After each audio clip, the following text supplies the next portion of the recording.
Low energy, unfocused, foggy? You might be dehydrated. Whether it's hot yoga, over 100-degree weather, or too much sun. Gator Light, with a specialized blend of 5 electrolytes, was scientifically designed to help move fluids into the body faster for rapid rehydration. Shop now at retailers nationwide. Gator Light hydrates faster than water. Is it in you? Symptoms noted are signs of mild to moderate dehydration. Consult a healthcare professional if symptoms persist. This message is brought to you by Apple Card. Shave ice by the beach. A trip to the state fair. And a throwback flick at the local drive-in. They're more than just items to check off the summer bucket list. They're also opportunities to earn 2% daily cash back when you use your Apple Card with Apple Pay. Apply for Apple Card now and use in minutes with Apple Pay. Subject to credit approval. Apple Card is issued by Goldman Sachs Bank USA, Salt Lake City branch. Terms and more at applecard.com. From the Fifth Quarter Studios in Madison, Wisconsin, you're listening to Coach Unplugged. And now, your host, Steve Collins. Hey, everybody. Welcome to Coach Unplugged. I am so happy that you decided to join us. If you like this podcast, you should go over and listen to a bunch of the other ones in our network, with like the 5-Minute Basketball Coaching Podcast, or High School Hoops, or Coaching Youth Hoops. All of those are, I think, interesting, and we would love if you left a 5-star review. You can leave those 1-star reviews at home. But before we jump into the topic today, I'd like to give a big shout out to our sponsors. First of all, Dr. Dish. Mention Coach Unplugged, and you'll get $450 off. You'll get great customer service. It is, I can tell you from someone that's still coaching, it has helped my team immensely. I can't tell you the number of shots that we have taken on our Dr. Dish machines. And then also go over and check out teachhoops.com for coaches who want to get better. 25 years ago, when I took over a program that no one wanted, that had 5 winning seasons in 35 years, I was the only applicant. No one wanted it. I would have killed for a resource like teachhoops.com. It took me years to turn it into a national powerhouse. And I have put all that secret sauce inside of teachhoops.com. So come over and check it out. 14-day free trial. It will give you the roadmap. It will give you me. It will give you one-on-one calls and office hours, and a community of like-minded coaches. I think you'll love it. Let's head off to the podcast. All right. Coach of the year. So first of all, I should say Coach of the Year. Oh, please. Seriously. Please. Well, you helped me get there. So that's you helped me true. get there in a big, it's true. I was like floundering, and then I found Teach Hoops, and next thing you know, I'm coaching. I mean, I'm telling That's you. That's awesome. Yeah, no, good thing. Yeah, good thing. We were there, but I do have questions, Coach. To my biggest question, I'm going to have a small team next year, but they're going to be quick and feisty. They're very feisty.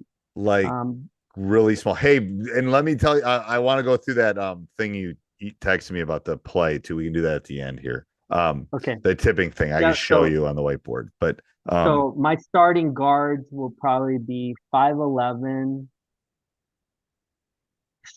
maybe 5'4", 5'5". He's a good point guard. What? 5'4"? Yeah. 5'4", 5'5". Yeah, he's okay. A little, but he's very feisty. Don't mess with him. He'll get in you. I bet he's quick. He's very quick, and he's at everything, and he's good. He's a good player. So he'll be fine. that size is you'd rather be 5'4", 5'5" than 5'9", because they're just like, I'm telling you, from a basketball standpoint, it's crazy. So that's a good thing. That's actually a good thing. But anyway, keep going. But you know what? Actually, let me. He may be my sixth man. But all right, let me go 5'11", 6'1", 6'1", 5'8". If it was today, 6'2". That's my team. We're gonna be short. Okay. Yep. My tallest guy is about 6'2", 6'3", maybe. And you're gonna play people that have 6'6", 6'7", 6'8", 6'9". No, I've scheduled appropriately. I'm not doing that. There's a couple teams at my house I'm big, but for the most part, no. So other than playing man, and we will be aggressive because we have quickness, I wanted to get into what zone would you not do with a short team? Okay, first of all, do you have depth in the shortness? Two or three deep. Maybe I have 7 or 8 guys. Maybe 7, 8. That's not deep. Eight's not bad. Eight's deep. Okay. seven or seven. Okay. Seven. Let's just say seven. I'm not going Seven's eight. not as deep as 8. Okay.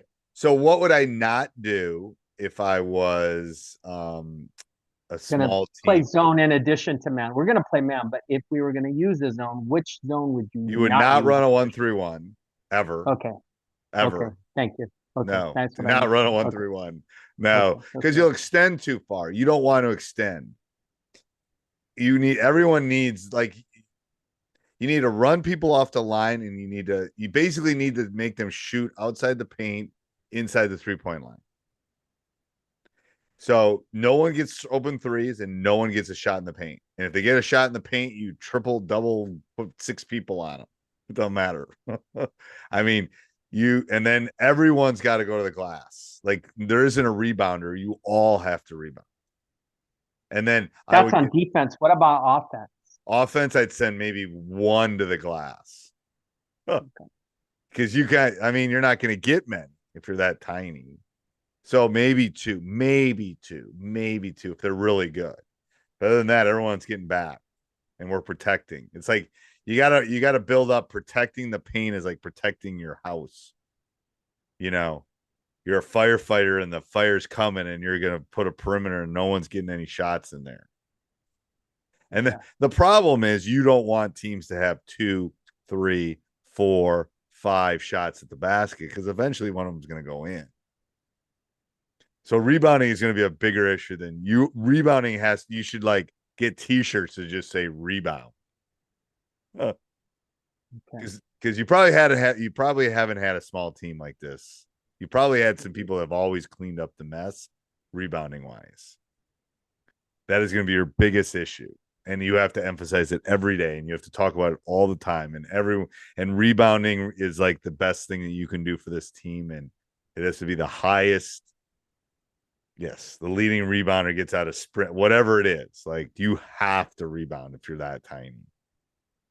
Does that mean more rebounding drills every practice? No, rebounding drills, some maybe, but I would just every time you're practicing, everyone better be finding a body, go getting it, boxing out. Like, yes, emphasize rebounding. Emphasize, like, you have to emphasize it.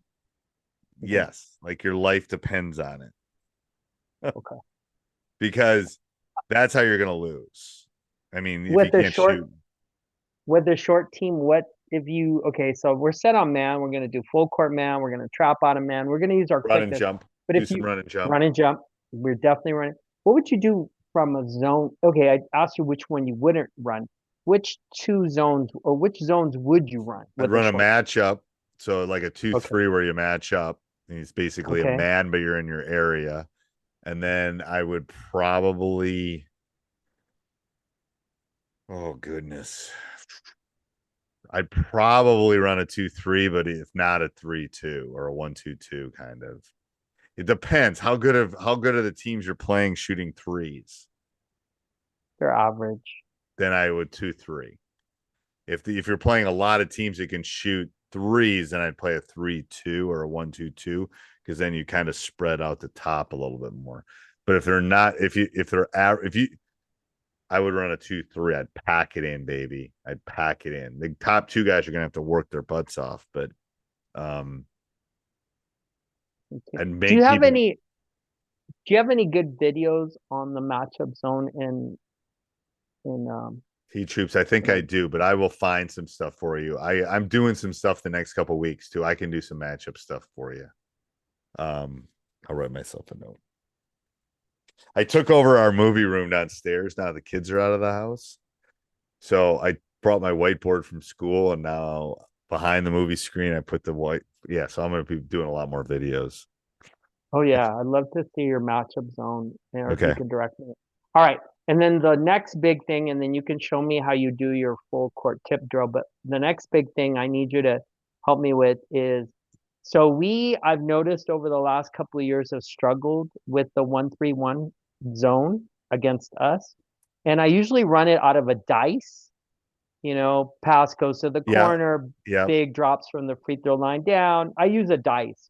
and then, if that guy drops down so if the ball goes to the corner and we have the big go down to the block, then the opposite corner is coming over to find that middle area in the lane that might be open. And then we just keep moving out of that. But do I need to do more than that? You're not going to like my answer on this one. First of all, you're going to have problems with the 1-3-1 because your guy, especially if you're playing a bigger team, because they're not going to be able to see out of it because they're small. So I'm being honest. Being honest.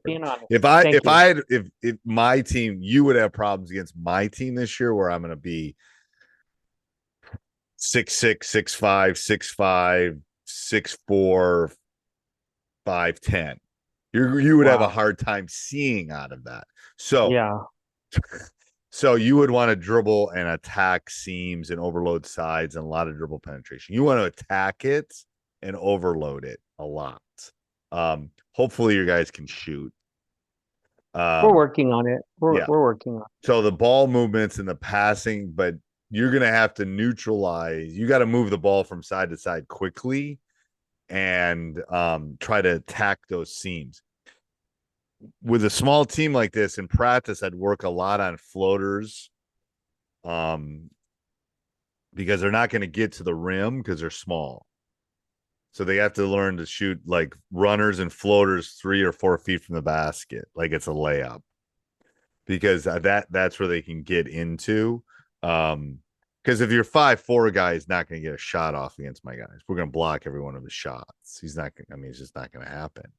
So, but anybody can shoot a floater. I mean, I can shoot a floater over LeBron James if I have enough space and I throw it high enough.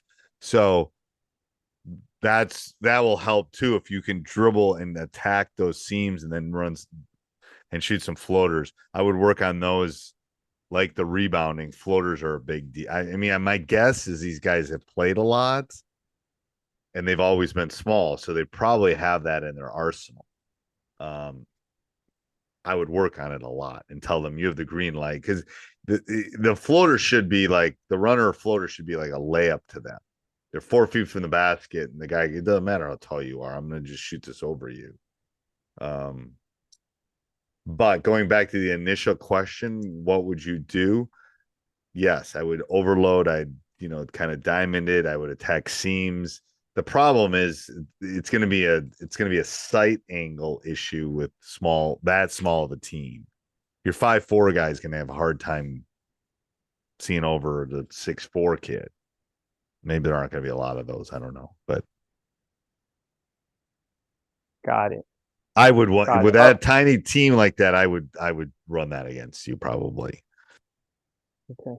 We'll have to work on some sets out of that for you too. I think before the season starts, I'll run that. Okay, that'll be great. Yeah. Couple sets, because you're gonna need some stuff to just get some scores. You're gonna have to get some scoring off of turning people over too, I think. Yes, that's the plan. Okay, show me your drill, your full court drill. Okay, how do you do it? It's how many players?